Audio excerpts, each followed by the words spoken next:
Married people of Reddit, what is a harmless elephant in the room that won't affect your relationship, but you never speak of? My wife is the absolute worst storyteller ever. She is so smart and funny, but my goodness, her stories go on forever. She takes a story that should take 2 minutes to tell and turns it into a 25-minute story with every single detail that actually happened. My wife is the same way. She'll do that thing where it was a 5-minute walk from the car to the store becomes, so I'm walking, and I'm walking, and I'm walking, and I mess today I learn Edla walking. Hey, can you give us an update? Is she still walking? Hi honey, sad face. Every time we are driving by an outdoor mall or anywhere with a lot of storefronts, he will read every single store out loud every time. Neither of us puts up laundry. It's supposed to be one washes, the other puts it away, but neither of us do it. All our clothes just sit in baskets 99% of the time. It irks us both, but we're both guilty, so we keep our mouths shut. Dude, I built a shelf out of PVC pipes and Rubbermaid tubs. I will never give a frick about folded laundry. It takes less floor space and you can see everything easily. I can send you a link if you want. The PVC was less than $20. You better come back here, you son of a bitch. Don't you tease me with DIY without pictures. He's not a total itch, just some of a itch. My wife doesn't screw the top back on the bottle of, anything. Everything with the lid is a potential bomb. My parents once had to redo their entire dining room due to the ranch dressing incident. The caps intrigue me. The gang makes a salad. You're not the only one. My girlfriend does this and I just go along behind her screwing things shut. Hasn't changed in years. Not even after the sesame oil incident.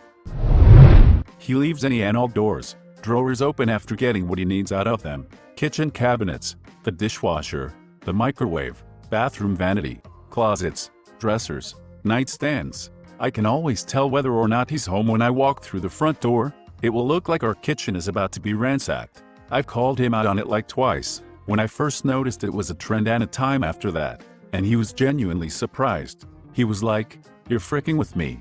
You opened some of those." Nope. 7 kitchen cabinets and drawers apparently had to be open for you to make your snack. All you, babe. He sincerely apologized. But here we are 4 years later and I still just follow him around closing cabinets and drawers after he leaves the room. It's too comical to fight over, and it really doesn't even bother me terribly, so I just don't bring it up. Oh my god, so many people are talking about leaving cabinets open and I just realized I do that all the time and that maybe I'm the annoying one. The 2 relationships I was in directly before I met my wife ended when my partner died. Nothing suspicious. They both died of cancer. Different cancers. But my wife knows I miss one of them still and we never talk about it. Hey, the last 2 relationship I was in ended because my partner died too.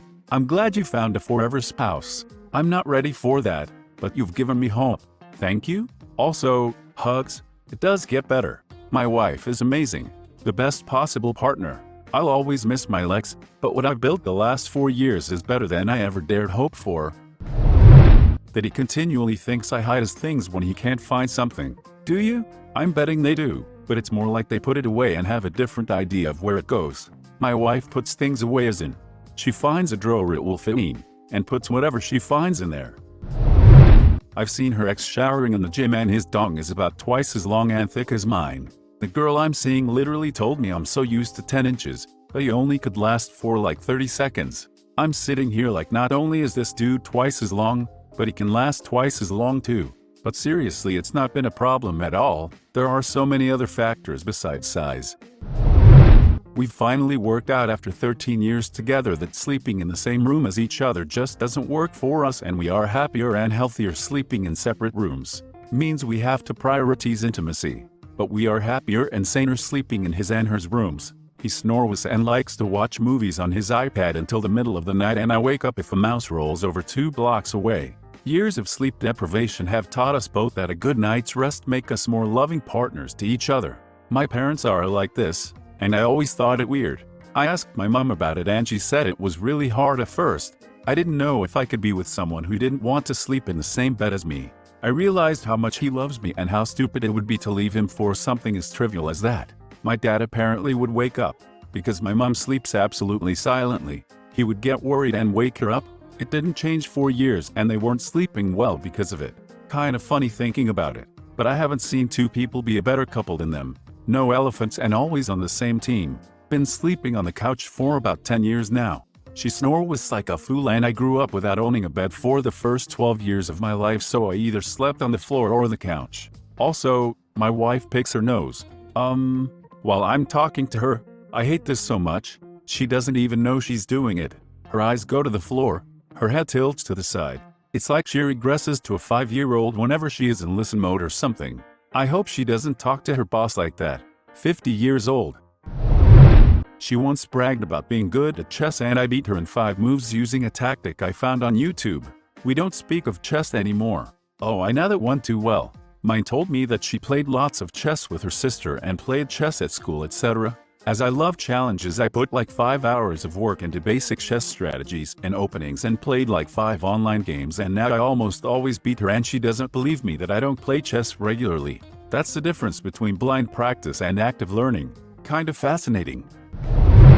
Well, since we've known each other since childhood, she remembers all the times I've cried like a little itch over the stupidest things. I'd read the day she figures out how to use that against me.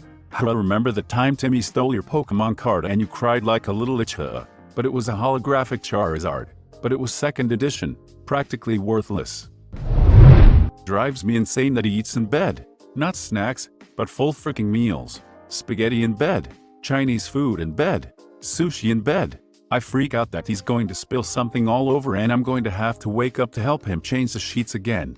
He's $140 soaking wet, so I don't even know where it goes. If you asked him, it's that I never throw away a piece of paper I needed for that one class 3 months ago, or that goat cheese in the freezer from even before then. He's constantly coming to me with 2 things in his hand saying I can only keep 1. Spaghetti in bed, Chinese food in bed, sushi in bed. Sushi, okay, but WHO the frick eats spaghetti in bed. What's your spaghetti policy here? Spaghetti in bed is nearly as bad as cereal in the car, cereal in the streets, spaghetti in the sheets.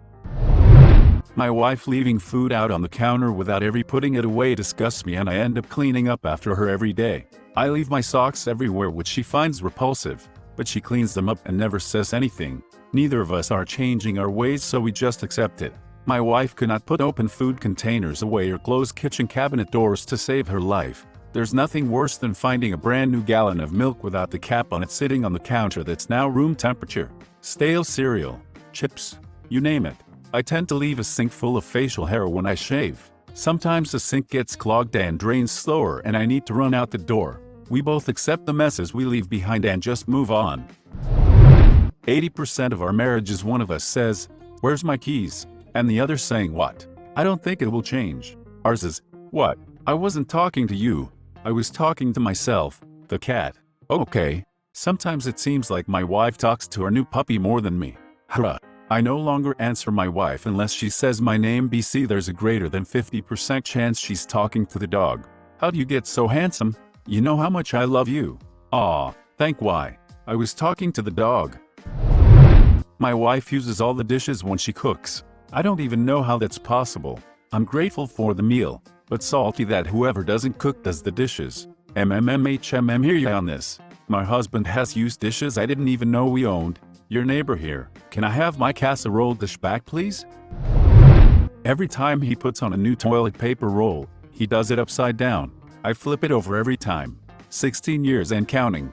My wife and I had this discussion early in our relationship. Us both wanting it the same way is awesome. She does squeeze the toothpaste from the top of the tube like a goddamn animal though. Her leaves half-finished glasses of water everywhere. Also, puts a glass of water next to the bed despite knocking it over at least twice a week. Me, human perfection, no flaws. I'll get her a water bottle for the nightstand, or a sippy cup if you want to piss her off. Sippy cup it is then. We have a trinket, small glass monkey, that started out as me putting it on his study desk in secret, to which he would then put it back on mine. Now it has escalated to being hidden in each other's stuff all around the house. Underwear drawer, shoes, and luggage. We have never spoken about it. This is freaking adorable. Or you have a possessed monkey. Looks at monkey poking out of sock drawer. Looks away. Looks back. No monkey. Scary violence. That went from cute to terrifying horror movie idea real quick. Hey, Tom, that monkey we always hide in each other's stuff. You know, can we stop that? Which monkey? Divorce lawyer and married man here. Something I saw come up in divorces and tried to make sure was not happening in my own relationship is when one person feels they don't have a life outside their marriage and kids. That feeling will swelter and grate for years, and I have seen it finally be the end of long marriages. The spouse who feels they have nothing outside of the marriage eventually blaming the other spouse. My wife works part-time and is home part-time, so I started being pushy about her getting out while I stayed home with the kids. And I really did have to get pushy about it. She wound up playing on an indoor soccer team and getting drinks more regularly with friends. She would often thank me later for being insistent about her getting out, and I think it helped relieve something that could have otherwise festered between us. Good call. I'm worried my wife might end up like this as she's devoted to our baby, and when pushed to take time off, go do something, she says she doesn't want time away from her. We'll keep working on it. Depending on how old the baby is, I would just drop hints without being too pushy at the moment. If the baby is like 5, maybe get more proactive. Jenny, our son is 42, get out of the fricking house and have a gin. WHO's going to make his tendies. Brian. Last time I left the house unattended, I came back to Linda's thread airlit all over the walls. The walls, Brian. The fricking walls. She loves the dog more than me. I know it. She knows it. The dog knows it. I'm sure it'll be the same with the kids. But honestly, it's why I'm marrying her. Thanks for the laugh. We all refer to my deceased German Shepherd as the love of my life. My soul was so good about being the second man in our relationship. I always said our last family dog was the daughter my dad never had, even though he had 5. Definitely the favorite child. Here's one from a couple I know. For the longest time, the guy would walk into the bathroom and there was a number 2 in the toilet unflushed. Frustrated, he would flush and go about his day. One day he walks in. Their cat is squatting over the toilet pooping. He tells his wife about it. She says, "I thought that was you." Both parties were flushing the toilet, annoyed at the other one. Turns out it was the cat. What are they feeding the cat to produce human-sized poops? Thanks for watching. If you enjoyed the video, please smash the like button and leave a comment which story you liked the most. Subscribe and hit the bell notification for updates on our latest videos. And don't forget to check the links in the description box for more awesome content.